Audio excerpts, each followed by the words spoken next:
Bon, on va commencer tout le monde. Merci beaucoup de vous être déplacés ce soir. Si vous n'avez pas assez de place, il y a des chaises qui sont derrière. On peut agrandir le rond ou se mettre d'une autre manière. Si c'est trop froid aussi, dites-moi là si vous avez quelque chose parce que là, je crois que je vais fermer la porte, il y a un petit courant d'air. Pardon. En tout cas, il y a le service de bar qui est à l'arrière, puis il y a aussi pas la cafétéria, mais la cuisine qui est ouverte si vous avez faim. Donc ça, c'est les annoncements logistiques comme ça. Donc je vous remercie beaucoup d'être là à cet événement d'Alternative Socialiste organisé en collaboration avec Étudiants Socialistes. Étudiants Socialistes, c'est un groupe d'action puis de réflexion qui est basé à l'UQAM. Qui fait justement qui s'implique dans différentes campagnes, dont celle pour le 15 $ de l'heure, celle contre PL21, puis qui fait aussi des conférences, des réflexions sur différents sujets d'actualité. Alternative Socialiste, c'est un groupe qui fait partie d'une internationale socialiste présente dans plus de 40 pays dans le monde. Ici, bon, on est impliqué dans nos syndicats, dans les campagnes environnementales, dans le Québec solidaire, bref, dans toutes sortes d'endroits. Là, ce soir, le sujet, c'est sur les représentations racistes dans les médias américains. Donc, quand on parle de médias, c'est cinéma, théâtre, affiches, produits de consommation, médias en général. Puis, on a Simon Pierre ici, Lauzon, qui est enseignant en français, puis qui étudie aussi à Concordia. Il va pouvoir vous expliquer un peu son cheminement par rapport à pourquoi on organise ça ce soir. En fait, bon, il va y avoir la présentation de Simon Pierre qui va durer environ 45 minutes. Puis ensuite, il va y avoir la période d'échange. Je vais faire mon possible pour faciliter l'échange. Si ce n'est pas moi, ça va être Chantal ici qui va aider à faciliter l'échange. S'il y a quoi que ce soit, vous pouvez venir me voir aussi. Je vais passer la parole à Simon Pierre. Merci beaucoup. Merci beaucoup. Bonjour. Bonjour. Je suis vraiment content que vous soyez là. Un bon groupe, un bon turnout. J'espère que vous êtes confortable, j'espère que vous avez pris un breuvage, alcoolisé ou non. Alors, je m'appelle Simon Pierre Lauzon. En fait, j'enseigne l'anglais, puis j'enseigne le français un peu, il ne faut pas le dire, là, à mes étudiants qui veulent apprendre le français aussi parce qu'il faut qu'ils fassent des examens français pour devenir résident permanent, pour avoir un emploi, etc. Mais mon expérience professionnelle d'enseignement d'anglais, bon, j'ai été habité en Chine pendant 2 ans et demi, etc. Mais je suis de retour au Québec, là, il faut que je retourne à l'école pour faire un brevet. Et à travers ces études-là, je me suis fait exposer à la littérature des médias qu'il fallait critiquer, qu'il fallait analyser, qu'il fallait voir. Puis c'est à travers ce cheminement-là qu'il a fallu que je passe 15-20 heures à lire sur l'histoire du racisme aux États-Unis. Puis bien, ce que j'ai découvert, malgré le fait que je me pensais militant, actif, à l'affût de l'information la plus récente, c'est que j'ai appris des affaires incroyables que j'avais instantanément le goût de partager avec ceux qui voulaient bien m'écouter. Et donc ça, c'est le résultat, cette soirée est le résultat de ce cheminement-là. Mais d'une manière un peu plus large, on trouvait ça pertinent de faire cette présentation-là parce qu'on est dans un contexte chaud aujourd'hui au Québec, comme vous le savez bien, où est-ce que la représentation dans nos médias, c'est problématique. Cet été, de manière plus commerciale, on a vu l'événement de Slav, je pense que ça s'appelle. Avec que des acteurs, peu importe, grande mobilisation, cancellation du show.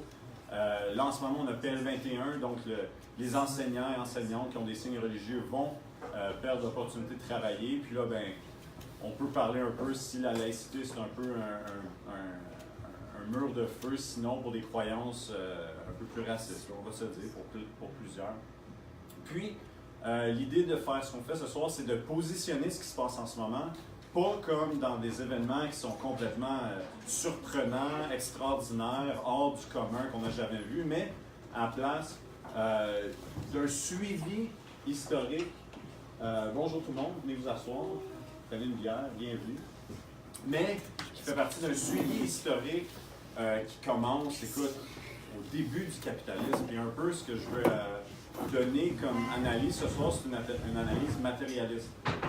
Ce que je veux dire par ça, c'est que il y a tout plein de moyens d'analyser le racisme, donc les actions individuelles, les actions structurelles, les actions systémiques, les médias, donc plusieurs de ces choses-là.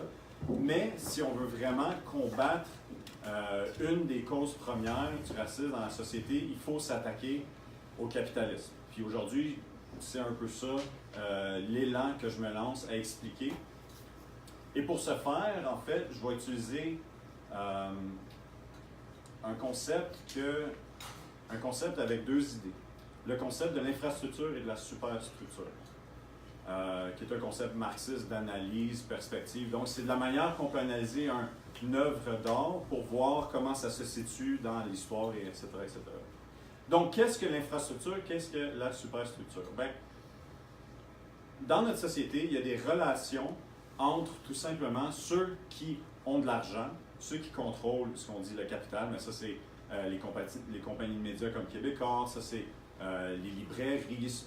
Donc, ceux qui ont de l'argent et qui dirigent par leurs décisions la production médiatique ont une relation avec le reste de la population.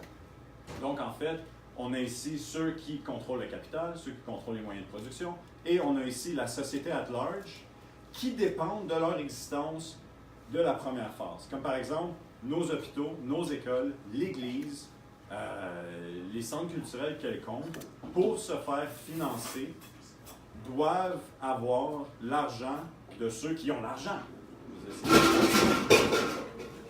Ça va? C'est correct. J'enseigne depuis des années, ça me dérange pas du tout. Ah, pardon! Ben là, écoute bien. Donc, un exemple concret de ça, comme on peut voir dans la société comme maintenant, c'est, admettons, tu as une artiste connue qui travaille pour Québécois, on va dire Julie Snyder, on va dire, qui soudainement se met à bâcher Québécois solide dans les médias. Soudainement, qu'est-ce qui arrive? Ben, on la voit moins. Elle disparaît. Pourquoi? Parce que, en se faisant payer par les compagnies de médias de masse, de son... Bonjour, ça va? De son intérêt de survie et de faire de l'argent, il faut qu'elle continue de jouer le jeu des intérêts de cette compagnie plus large-là. Et la minute qu'elle se réveille et qu'elle commence à dire « Hey, mon boss, il fait ci, il fait ça, il m'opprime, il abus sexuel, on en met », ben, qu'est-ce qui se passe? Tu te fais couper de ta capacité de survivre dans cette situation-là. Donc, moi, par exemple, je vais à Concordia. Si on parle à des employés de Concordia, puis ils ont une mesure qui va à l'encontre des intérêts du gouvernement qui donne les fonds à Concordia, bien, on n'a pas le droit d'en parler. Parce que la minute que tu en parles, tu peux risquer d'avoir les fonds publics de Concordia. Donc, si vous voulez que Concordia soit contre le PQ, contre le Parti libéral, contre n'importe quel autre parti, historiquement, ils ne le feront pas parce qu'ils ont peur de se faire couper les fonds dès qu'il y a quelqu'un qui gagne les élections. Ça va pour les organismes communautaires, ça va pour tous les aspects de la société. Donc, on a infrastructure, superstructure. En fait, qui contrôle les médias? Qui ont le contrôle d'acheter l'art qui se fait produire? Pour quelles raisons? C'est quoi les situations qui font en sorte que quelqu'un achète l'art de quelqu'un? Si toi, tu écris un livre, est-ce que je veux le vendre dans mon magasin de livres? Mais si toi, tu écris un livre ou toi, tu écris un livre, lequel livre que je vais choisir de vendre? Ça, c'est une question très, très, très réelle. La deuxième question, c'est qui achète mon livre? Qui a l'argent pour consommer ce que j'ai à produire? Puis ce qu'on se rend compte, c'est que les symboles que je vais parler aujourd'hui, qu'on connaît bien d'une certaine manière, c'est les symboles qui sont devenus populaires, qui sont restés dans les archives historiques de l'histoire parce qu'ils sont faits consommer de manière de masse. Donc, se sont fait vendre, se sont fait acheter, se sont fait consommer. Avant de continuer, j'aimerais vous avertir que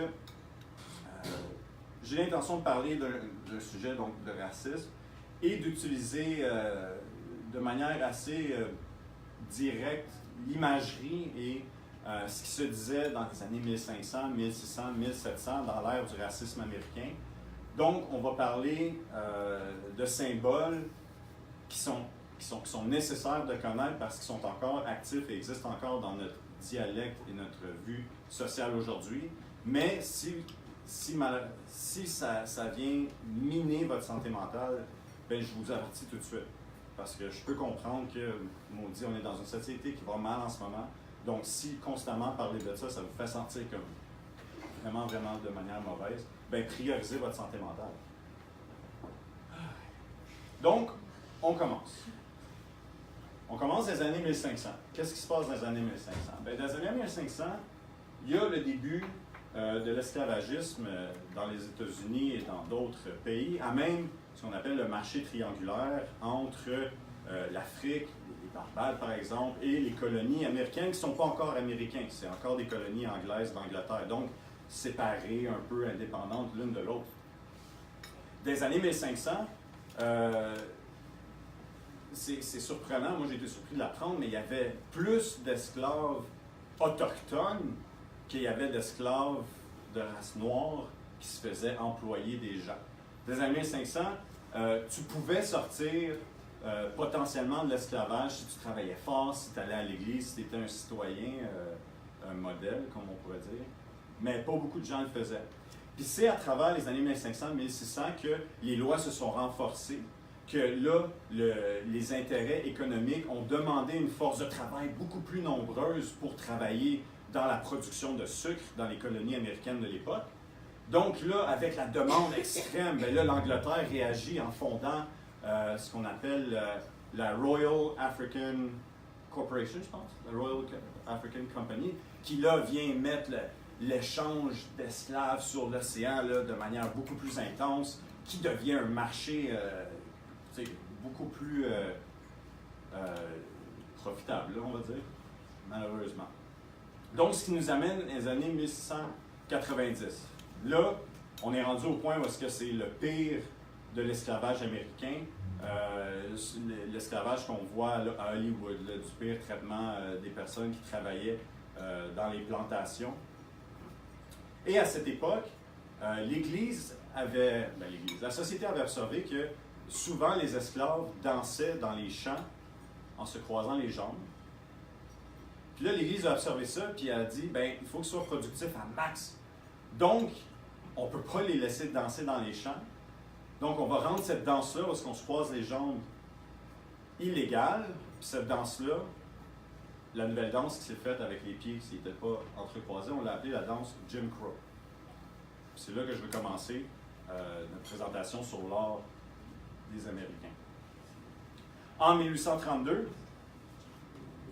T.D. Weiss, une personne vraiment populaire comme acteur aux États-Unis de l'époque, je vais vous le montrer, j'ai une photo de lui, remarque, donc on a évidemment les éléments de blackface qui commencent à l'époque, remarque une personne dans un champ handicapée, mal habillé, problèmes mentaux, etc., qui danse tant bien qu'il peut le Jim Crow pour, bon, s'amuser, survivre dans ces conditions de vie complètement exécrables. Bonjour, monsieur.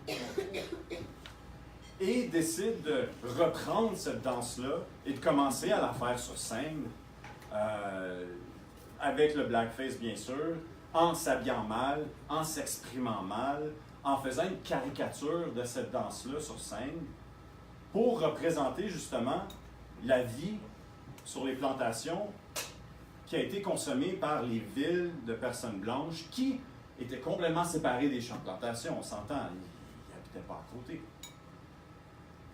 Donc, ces personnes qui ont vu les performances de T.D. Weiss et plein d'autres acteurs qui ont commencé, ont vu la danse qui s'appelait le Jim Crow, ont vu quelqu'un danser avec sourire, s'amuser, mal être habillé, pour que justement on crée un des premiers archétypes racistes dans les médias américains qui s'appelait le Happy Sambo. Donnez-moi une petite seconde.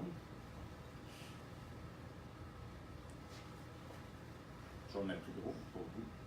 Voilà. Donc on voit justement ce que je disais, vraiment la caricature de la personne que Jim Weiss avait observée dans le champ. Donc, s'habiller tout déchiré, avoir de l'air heureux, vraiment une caricature complètement ridicule de la chose. Mais le personnage, Happy Sambo, ce qu'il faisait en fait, ce qu'il représentait, c'était une personne simple, c'était une personne docile, et c'était une personne qui était heureuse dans les plantations de l'époque.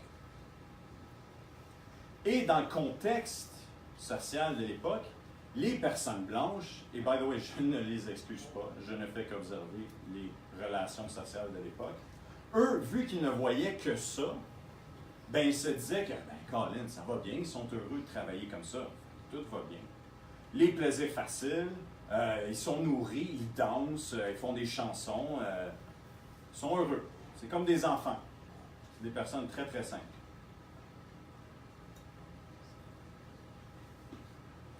En 1843, le blackface, que T.D. Weiss nous a tellement démontré plus tôt, commence à être populaire de plus en plus aux États-Unis.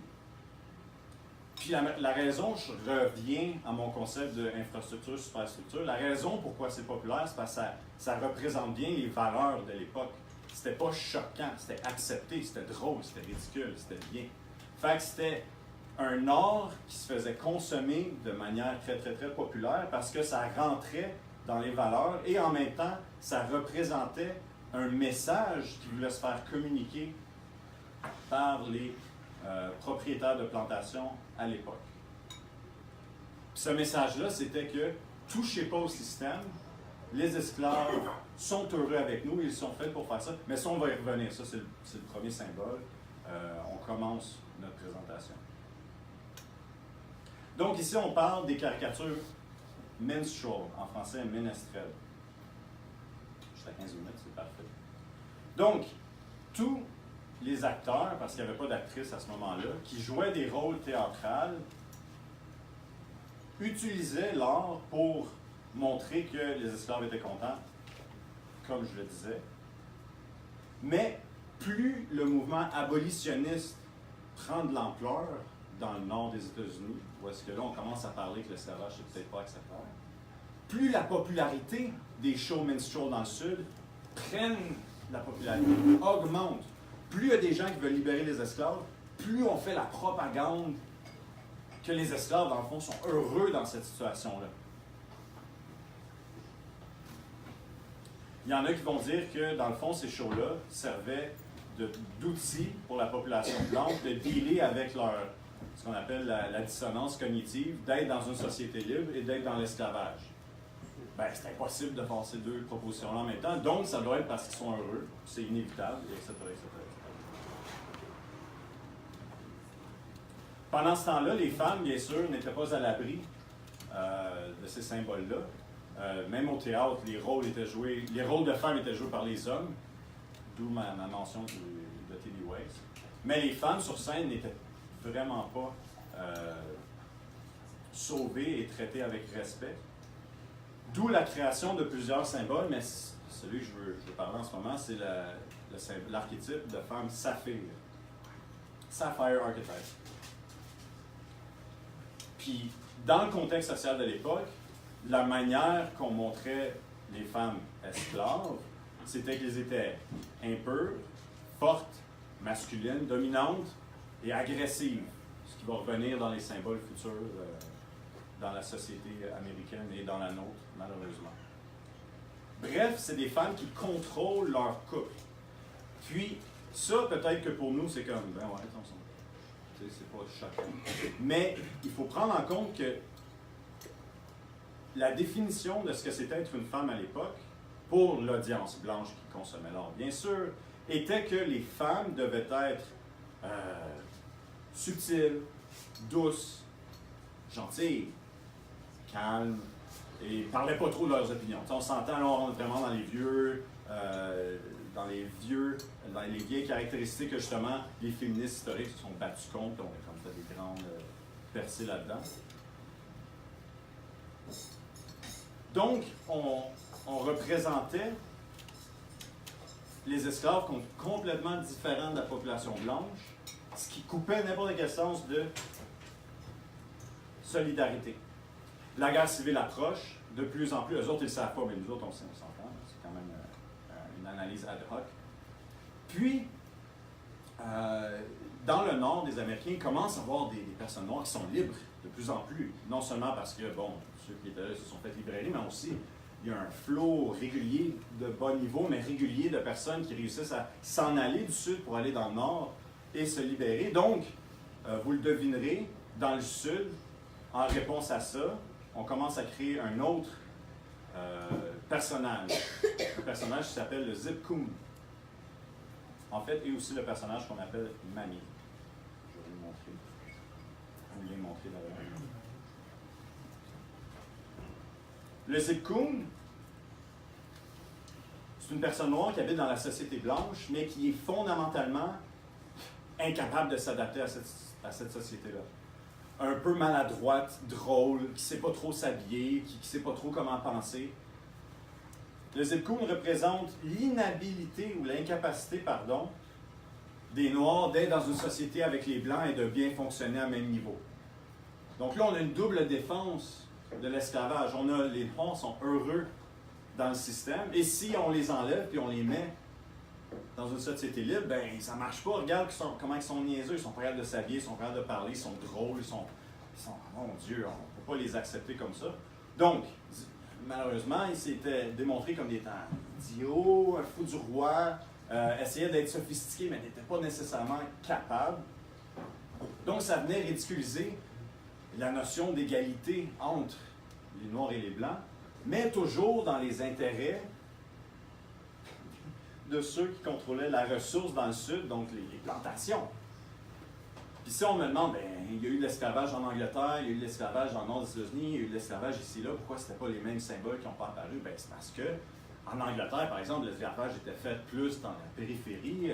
Dans le nord, ça s'est terminé avant, c'était moins une grande force. Bref, dans le Sud, c'était vraiment une activité économique existentielle à leur société. Donc, on comprend un peu pourquoi tous ces symboles-là sont apparus de la sorte. La femme évolue, le symbole de la femme, pardon, évolue. Les femmes esclaves, malheureusement, on est encore dans la même situation. Et là, pour évoluer sur le Sapphire Woman que j'ai mentionné plus tôt, il y a l'apparition de la Black Mammy, qui est un symbole qui existe encore de nos jours d'ailleurs. Pardon, j'ai une image.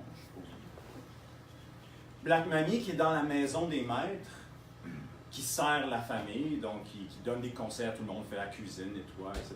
Très, très, très gentil, très, très, très docile. Mais, en même temps, hein? Et voilà, et voilà. Oui, oui, c'est des symboles qui existent encore. Donc, on en parlera après la discussion. Quand je me suis pratiqué avec notre équipe, on pensait à plein d'exemples. On fera ça plus tard.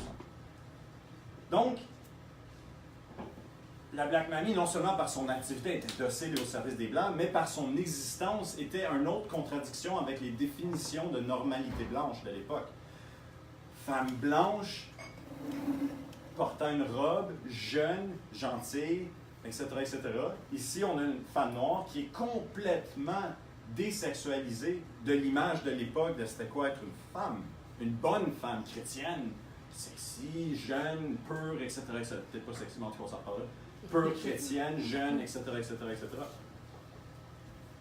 Mais le problème, c'est que ça, c'est un rôle, bon, c'est un rôle qui était artificiel, mais dans la réalité, les Black Mammy, écoute, dans leurs conditions matérielles, il y avait des relations, il y avait des viols, il y avait des violences sexuelles communes avec les maîtres, tout le temps, dans la réalité. Mais dans l'art critique, dans l'art qu'on voyait à l'époque, aucunement, parce qu'ils ne sont même pas sexy. C'est impossible que les maîtres soient intéressés sexuellement par eux. Les maîtres sont avec leurs femmes mariées, sont heureux, tout va bien.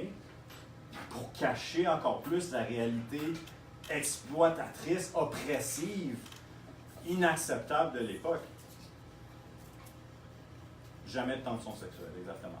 Mais en même temps, la Black Mammy, avec sa propre famille, continue le Sapphire Woman. Donc, boss, bête, en colère, violente un peu sur le dos, justement pour continuer cette image-là de distanciation entre les personnes femmes blanches et les personnes femmes noires aux yeux des audiences blanches qui se demandent c'est quoi l'esclavage dans notre société? Puis c'est ça la réponse qu'on leur donne.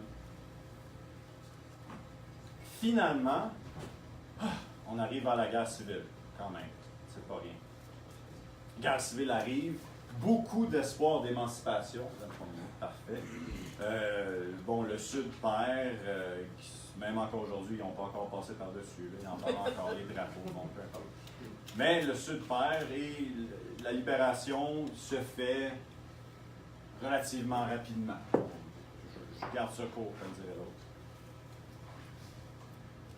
Mais là, en même temps qu'il y a la libération des Noirs, il y a une évolution de la société qui se dirige avec le capitalisme de l'époque vers, en 1800, on parle des mi-1860, 67, 70, 75, 80, on parle d'une urbanisation de plus en plus commune. Là. Donc, plantation, c'est les fermes, les régions à l'extérieur des villes. Là, c'est ces personnes-là qui sont libérées.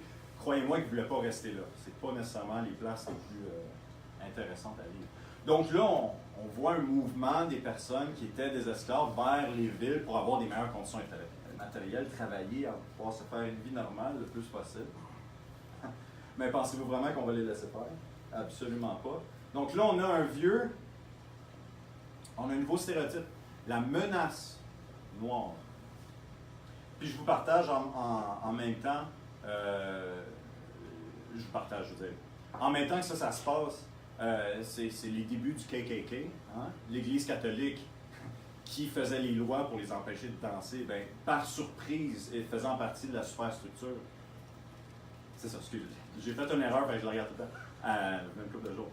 L'Église fait partie de la superstructure, représente les intérêts de par son existence de l'infrastructure. Donc, le clergé est contre l'assimilation des personnes noires ex-esclaves dans les communautés. Et je vous lis un passage de Booker H. Payne, membre du clergé, en 1867. En anglais, je vous le traduis. The states and people that favor this equality and amalgamation of the white and black races, God will exterminate. A man cannot commit so great an offense against his race, against his country, against his God, as to give his daughter in marriage to a black person. But he didn't use those terms. He used the worst one. A beast, he finishes. Donc, en fait, ce qu'il dit, c'est que, bon, le membre du clergé vient dire que n'importe qui laisse sa fille se marier avec une personne noire, c'est d'être un traître à son pays, devant sa race, devant son Dieu, puis il lâche des insultes aux personnes noires en même temps. Donc, il y a la montée du KKK, la menace noire, qu'on verra justement. Pardon, je vais mêler la langue. On parlera plus tard du film Birth of a Nation, créé par le KKK, qui est une représentation directe de cette peur noire-là d'avoir des personnes venir dans nos villes. Puis on verra que les caricatures vont se reproduire encore aujourd'hui quand on parle des musulmans au Québec en ce moment, malheureusement. Donc, Birth of a Nation, je ne vous le suggère pas, mais c'est quoi? Bien, de laisser ces personnes-là, ces personnes racisées, vont venir dans nos villes, c'était une erreur. Ils vont voler nos femmes, bien sûr, c'est tout le temps le stéréotype. Que l'esclavage, ça c'est un thème qui revient dans toutes ces représentations-là, c'était une manière de socialiser ces personnes-là à l'époque. Donc maintenant qu'ils sont libres, on ne peut pas les socialiser, ils sont violents, ils vont venir, il n'y aura pas de cohésion sociale, c'est impossible. Bien sûr, ce film-là est joué par que des acteurs en blackface, on sait bien. Puis qui poursuivaient, comme j'ai dit plus tôt, les vierges blanches là, pour les violer. Là. C'est caricatural, ça serait drôle si c'était pas si tragique.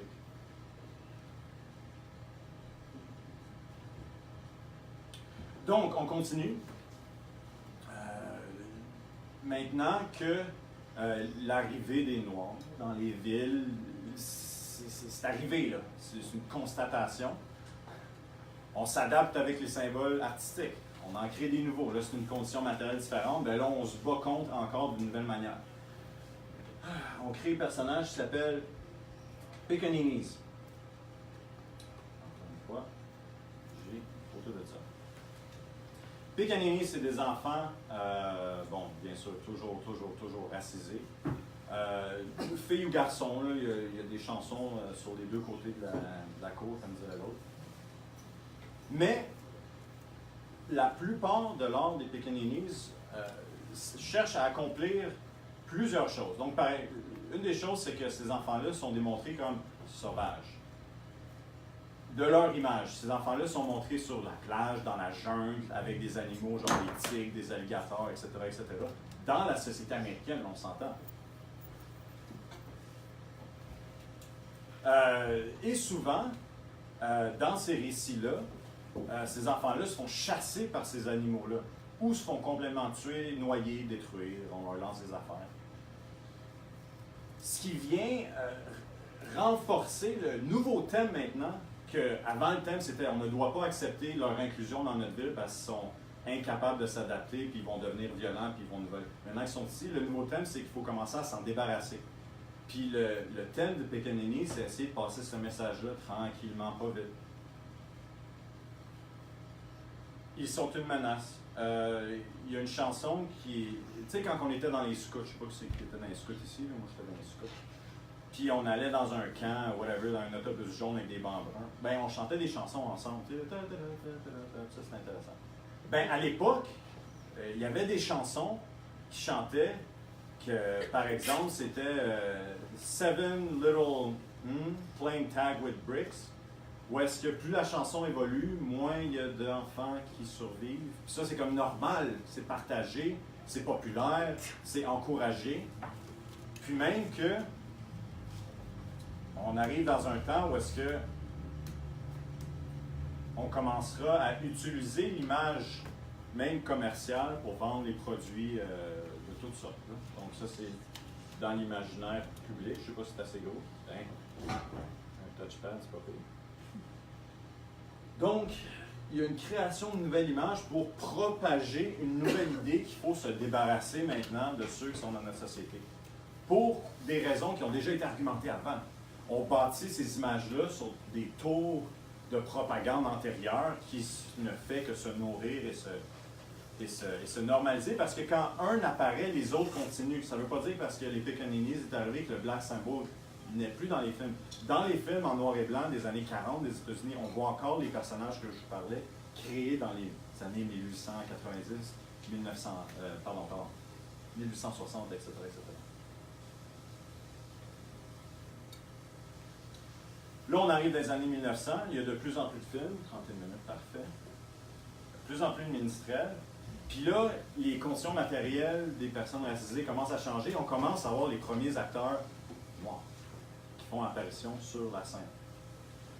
Mais, comme vous l'entendez bien par le thème de ma présentation, qui contrôle le marché, qui contrôle la demande, qui contrôle les théâtres? Bien, malheureusement, les demandes pour ces nouveaux acteurs-là qui essayent simplement de gagner leur vie et de survivre, c'est qu'eux-mêmes portent le blackface. Donc, les personnes racisées aux États-Unis, pour jouer des rôles de personnes racisées aux États-Unis, devaient se mettre du maquillage noir et les grosses lèvres blanches, porter des gants blancs pour se représenter comme eux-mêmes. En tout cas, c'est assez bizarre, sinon choquant de l'entendre. Et du même temps, continuer à jouer les mêmes rôles stéréotypés qu'on a vus avant, là, Black Sambo, Happy Sambo, excusez-moi, sitcom, tout ça. En même temps, ces acteurs-là qui faisaient les minstrel shows jusqu'à cette période-là, c'était souvent pour des raisons économiques que j'explorerai dans la prochaine présentation. C'était souvent des acteurs qui provenaient d'Irlande. Parce qu'eux autres aussi, il n'y avait pas beaucoup de ressources. Les Irlandais, quand ils ont immigré aux Amériques et au Canada, en fait. Puis, l'ironie de toute ironie, c'est que si une personne racisée voulait jouer un rôle racisé dans une scène, bien, il fallait qu'elle change son nom pour un nom irlandais. Donc, le meilleur que tu peux avoir, c'est de grimper jusque-là, qui est encore très loin de la libération totale de l'oppression. À l'époque, les shows continuent de faire perpétuer les stéréotypes, continuent de faire les chansons, les pièces. Et on est dans une période de temps où est-ce que tu pouvais être un acteur ultra populaire, jouer une scène comble, te faire applaudir, te faire féliciter dans les journaux. Et si tu voulais sortir de ta pièce puis prendre un verre dans le bar après, il fallait que tu aies une personne blanche avec toi pour co-signer que tu pouvais rentrer puis bien te comporter parce qu'on ne te faisait pas confiance. Donc, il y a une amélioration, mais c'est toujours au compte-gouttes, comme dirait l'autre. On continue cette espèce de escalade économique tant bien que mal de ces personnes-là dans la société que, Colin, malgré toutes les conditions, ils survivent, puis ils se battent, puis ils continuent à améliorer leurs solutions. Donc maintenant, on crée un nouveau personnage pour faire face à cette menace-là, qui est ce qu'on appelle le coût urbain.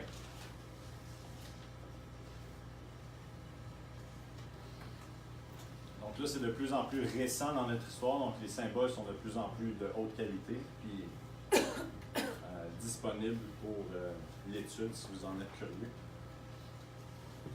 Cournurbien, c'est une personne qui travaille, qui a de l'argent, qui s'intègre, etc. Sauf que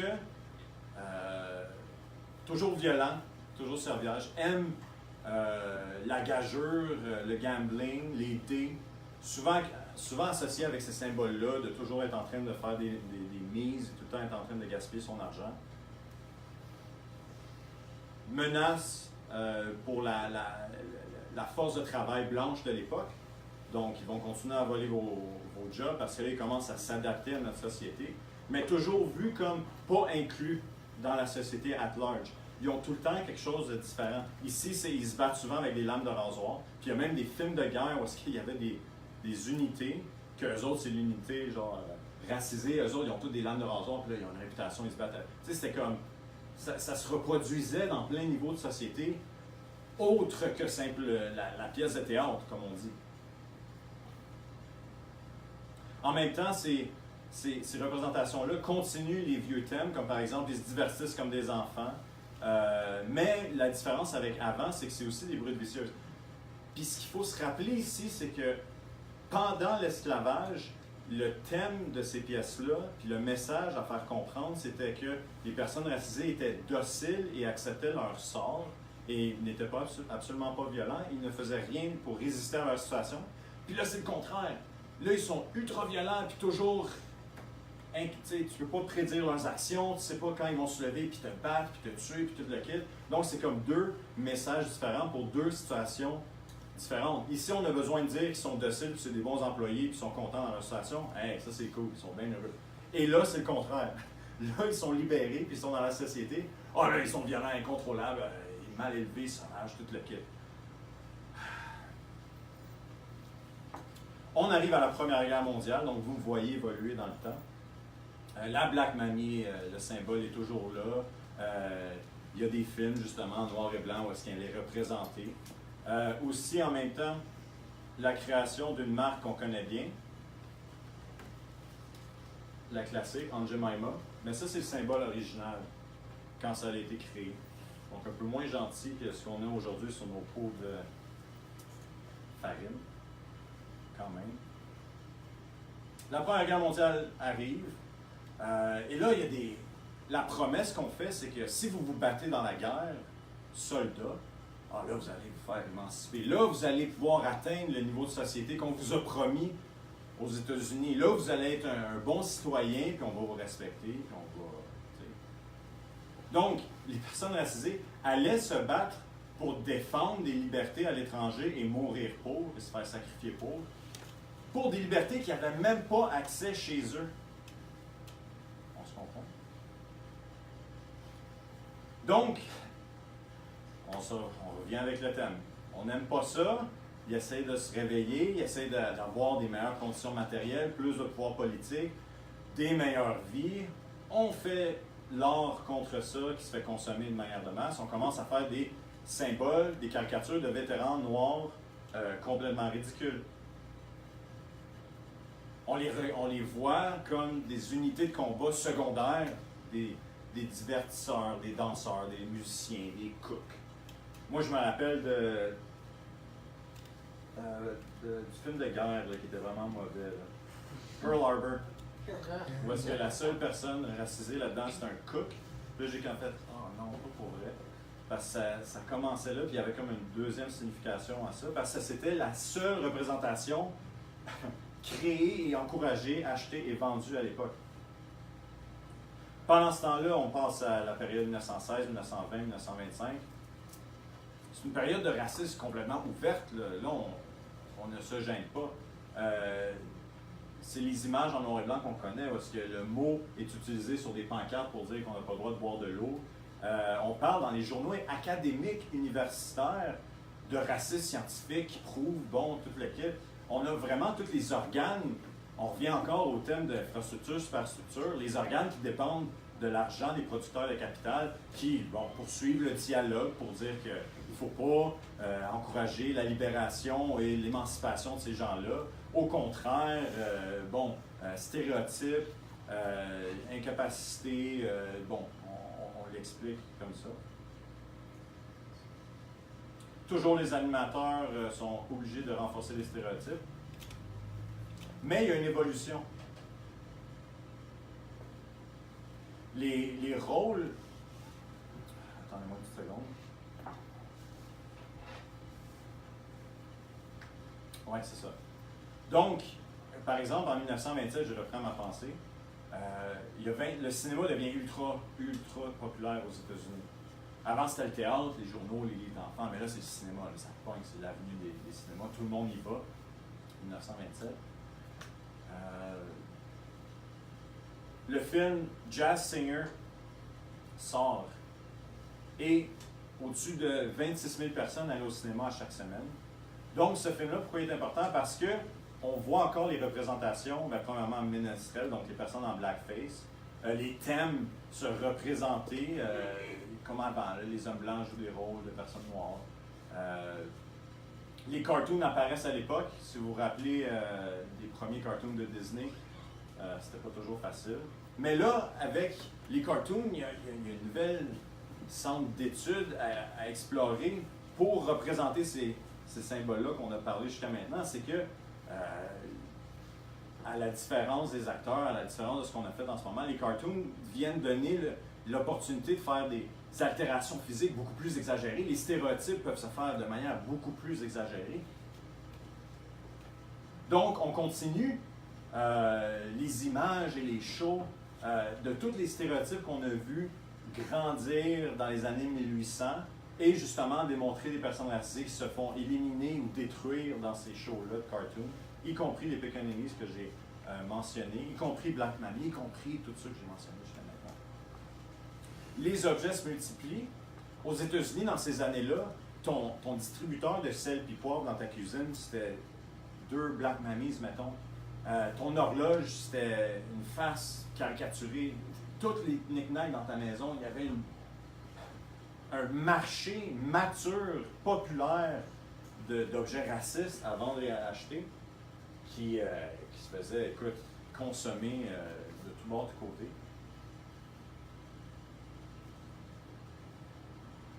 Distorsion de l'image. Mais, qu'est-ce qui se passe dans le début jusqu'au milieu des années 30, 40, 50, c'est qu'on a le début d'une espèce d'ouverture des États-Unis vers le monde. Marché intérieur, la Deuxième Guerre mondiale arrive, le Marshall Plan, donc on aide les communautés européennes, les colonies africaines sont libérées, mais là c'est le néocolonialisme qui commence, donc là c'est les liens de marché qui se traînent entre les deux.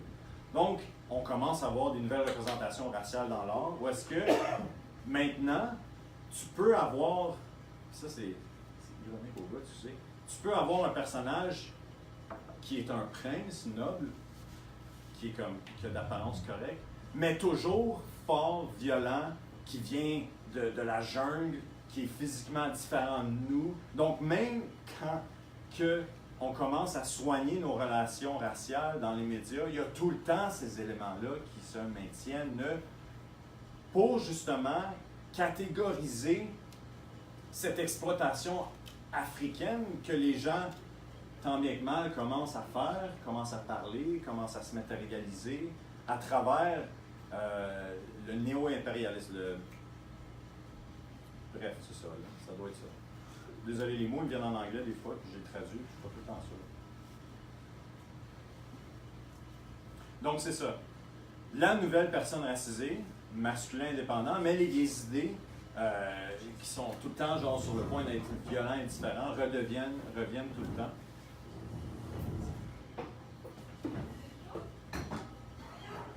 Il y a la création d'un personnage féminin en 1933 qu'on appelait la mulâtre tragique, Tragic Moluta, qui était un personnage dans les films où est-ce qu'une personne féminine noire, donc une femme noire en fait, pouvait s'affranchiser dans la société et garantir son bien-être matériel, bon job, belle famille, éducation, maison, etc., etc., si elle pouvait se marier à une personne blanche. Puis là, c'est le début de cette comme relation médiatique un peu bizarre, parce que la manière, ben c'est white savior en fait, là, c'est de l'exploitation au bout, là. Mais c'est où est-ce que la personne attirante, femme noire, doit accepter son identité racisée et marier une personne blanche de la classe moyenne comme étant la seule route possible pour s'émanciper et se libérer de sa situation matérielle et se donner une chance dans le fond. Il y a un roman de 1933 qui s'appelle Limitations of Life, qui peut être intéressant là-dessus, qui démontre vraiment cette relation-là. En 1960, Martin Luther King, quand même important. I have a dream. On connaît tout son speech. Ce qui est intéressant avec I have a dream, c'est que c'est une réponse, directe ou indirecte, à une chanson très, très, très populaire faite par les anciens stéréotypes qu'on a vus aujourd'hui. 45 minutes, je finis bientôt. La chanson, c'était Darkies Never Dream. Puis Martin Luther King, son I have a dream, c'était comme un attentat de canaliser un symbole social qui existait déjà pour le corriger, si on veut, puis se l'approprier pour le transformer en un message qui pouvait motiver les masses vers l'action. MLK qui est devenu socialiste en fin de vie, je le mentionne. Donc là, on est rendu à 70, 80, 90, qui est un ère moderne qu'on connaît, qu'on se rappelle, on peut encore écouter des films des années 70. Donc, qu'est-ce qu'on voit? C'est qu'on a un mélange de culture populaire moderne avec des stéréotypes qui restent dans l'ADN de cet art-là. Donc, dans les films des années 80, par exemple, les personnes noires sont encore violentes et sauvages, mais là, ils sont dans des rôles qui sont socialement acceptés. Donc là, maintenant, c'est des policiers ou des enquêteurs ou des personnes du bon côté de la loi, ou est-ce qu'au Terminator aussi, on s'entend? Des soldats, peu importe, ou est-ce qu'ils sont encore démontrés comme des personnes rough, tough, violentes, mais là, ils sont du bon bord, fait qu'il faut les aimer, mais dans le fond, ça perpétue les mêmes stéréotypes qu'on voyait avant. Les femmes, dans les Blaxploitation films, sont encore vues comme incapables d'être, non, je ne devrais pas dire ça, incapable, c'est pas le bon terme, ne se mesure pas aux standards donnés par comme l'espèce de féminisme blanc, des standards de c'est quoi être une femme. Ben, on a encore la femme noire qu'on dit la Angry Black Woman qui existe encore aujourd'hui. Où est-ce qu'elle est violente, elle n'est pas capable. Tu sais, elle dirige son mari, elle dirige ses enfants, agressive. Donc tout le temps une dichotomie, tout le temps une différence. On ne peut pas juste accepter puis passer à travers. Puis moi, ben en fait, là, j'arrive à ma conclusion, c'est que la culture, c'est abstrait, c'est compliqué, puis c'est plusieurs aspects, puis on peut l'étudier de manière différente. Puis en ce moment, je pense ceux qui sont actifs sur la scène politique, je pense que vous l'êtes tous. Si vous êtes ici ce soir, c'est parce que vous vous déplacez pour ces causes-là. Bon, on se parle entre amis.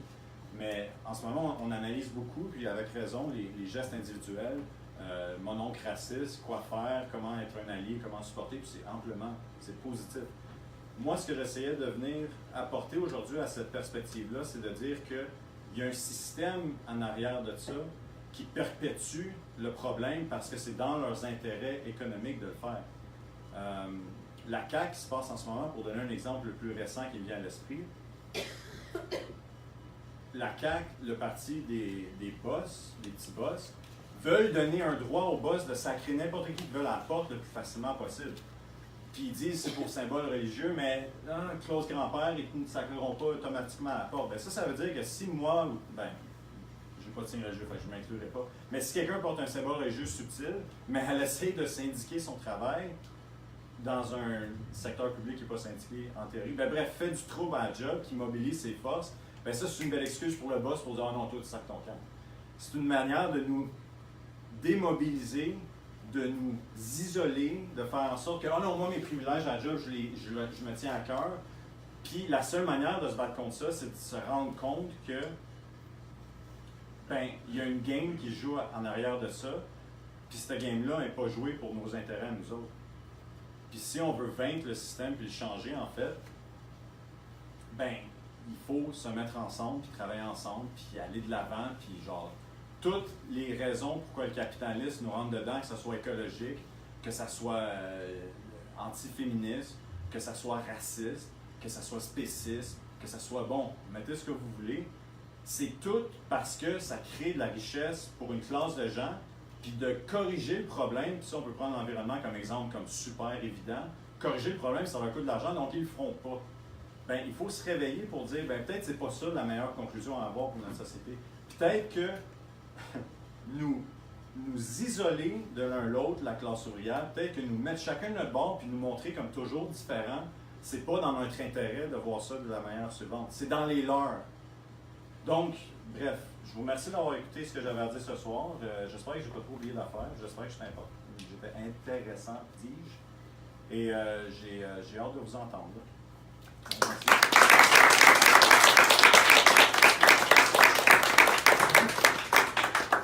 Ben, merci beaucoup, Simon-Pierre. Je n'ai pas parlé de mes livres, mais bon. Ouais, ben, c'était hyper intéressant. C'était brutal parfois, parce que le capitalisme, c'est brutal, puis ça utilise justement des moyens brutaux pour nous diviser. Je vais accueillir les questions. Faites-moi signe. Dites-moi si j'oublie